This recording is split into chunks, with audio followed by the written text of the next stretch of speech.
Hi everyone, my name is Amber, welcome back to my channel. Today I'm going to be talking about my readathon TBR. So if you didn't already know, Dewey's 24-hour readathon is happening on the 23rd of October. It starts at 1 PM GMT or BST, I think we're technically in. If you're in the UK, it's starting at 1 PM as always, and it's carrying on until 1 PM the following day. Everyone starts together and they read for 24 hours straight if they can. I think most people actually take a nap in between because reading for 24 whole hours would be madness, and I don't think I've done that since I was a teenager. So Dewey's 24-hour readathon is my favourite readathon of the year. I try to take part twice a year when it happens. Sometimes that's not possible, but I always do the October one because it's autumn, it's perfect reading season, and I'm rarely doing anything in October, so it works out perfectly. Before I start talking about my goals, I do want to mention that I'll be doing live reading sprints for this readathon. I'm going to do the first ones at 1 PM my time when the readathon starts, so we can all start together. Those will probably go on for a couple of hours. Last time I think we lasted 4 hours before I needed a break from reading. I finished one book in that time and it was great. And then I'll also be doing some more reading sprints in the evening, so a few hours later, but I will need a break in between because I'll need to do other stuff and eat and just sort myself out.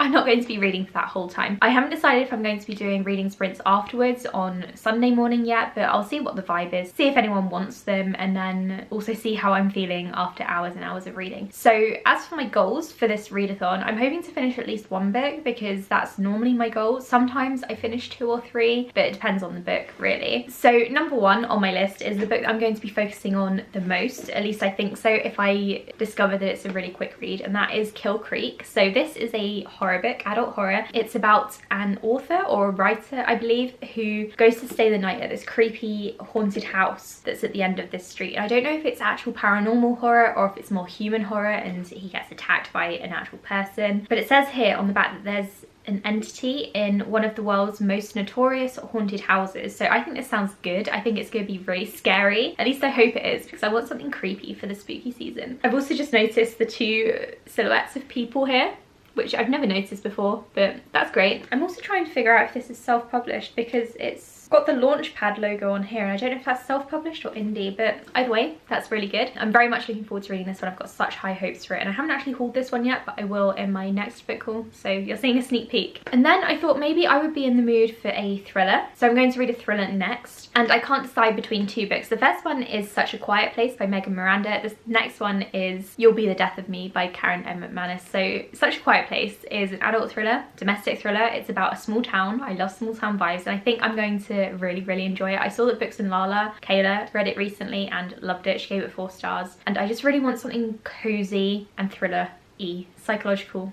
domestic-y thriller. I think that's the vibe that I'm really craving right now, so that's why I'm leaning towards that one. There's also You'll Be the Death of Me, which I got an advance reader's copy of. Thank you, Penguin, I love you. I don't particularly love that you're buying a load of publishing houses though, but that's a different story. So this one, I've got no idea what it's about, but I read and really enjoy all of Karen M. McManus's books, so this is going to be no different. I'm going to do a book review on this one, so subscribe if you want to see that. If I don't read this for the 24-hour readathon, I'm planning on reading it very soon anyway, so it's not going to be a huge loss if I don't get to it. So I'm going to decide between those 2 on the day. I might do both. I might be in the mood for both and I might get through them, but most likely it will be one or the other. Then I really wanted a graphic novel. It's always a good idea to kind of break up your novel reading to read a graphic novel, and the one that I'm going to definitely read is Pumpkinheads by Rainbow Rowell and Faith Erin Hicks. This is actually a reread for me. I read it last year and it was very just autumnal and atmospheric and cute. I'm running out of words that all the influencers say, but this is basically about 2 co-workers who met from working at the pumpkin patch, which in America I think is a bigger deal than here, and they go through like all of the different events at this autumnal pumpkin patch thing. I think there's also a goat that's escaped and is running after people, and I really enjoyed this one when I first read it, so I think this will be a good break between all the hard-hitting thrillers and horror books that I'm reading. Another graphic novel that I'm considering reading is the first Lock and Key volume, so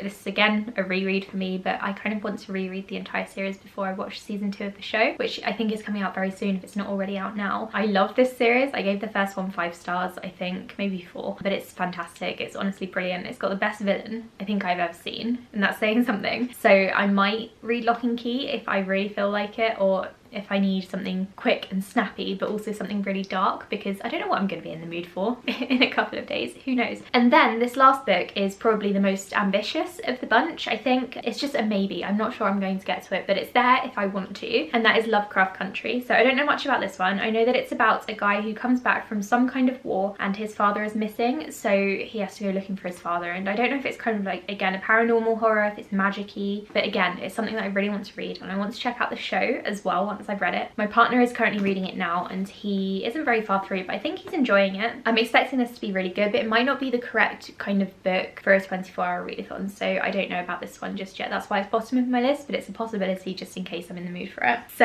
that's my TBR. I am so excited. I love Dewey's 24-hour readathon. I love that the community comes together. I love challenging myself to read so many books in 24 hours. Again, I'm not expecting to get to all of these books. I'm definitely going to be reading Kill Creek if I find that it's fast paced, but if it turns out to be really slow, I'm happy to just drop it and read other stuff. Pumpkinheads is another definite, and then there are others that I might get to. So let me know what you think I should prioritize in the comments below, because sometimes I struggle with too many choices for 24-hour readathons. Let me know if you'll be interested in joining in with reading sprints. Let me know what the best times for you would be, if you're interested in like the kickoff ones or the afternoon or early morning ones. My time, obviously. I'm really glad that the readathon runs from 1 PM to 1 PM, because otherwise I think without the sleeping break in the middle at night, I would probably just crash. So I don't know how anyone in kind of the Western US states or Australia does it, because that seems like a really awkward time. But anyway, I'm really looking forward to this readathon. I hope you guys are too. I'm hopefully going to be doing a reading vlog as well for it, so stay tuned for that. The only thing I'm hesitant about is because I'm doing so many reading sprints, it might not be the best vlog, but I'm gonna try. I'm gonna try my best, and we'll see how it turns out. Thank you so much for watching this video. Please leave a like or a comment if you enjoyed it, and I'll speak to you all in the next one. Bye!